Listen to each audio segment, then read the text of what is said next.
So this is one of my new favorite things to eat. Purple sweet potatoes. And this is kale I just picked up in my garden. And of course that's chicken breast. I think that's about 6 ounces chicken breast. 500 grams of purple sweet potatoes. Y'all gotta get this to try. Those purple sweet potatoes are the bomb. I like it.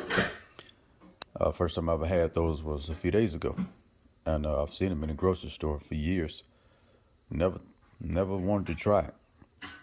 For one reason, because I thought they was hybrid. Which still may be hybrid. But anyway, I wanted to try it.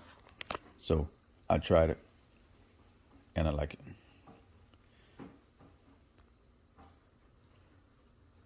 Y'all give it a try too. All right. Talk to y'all later.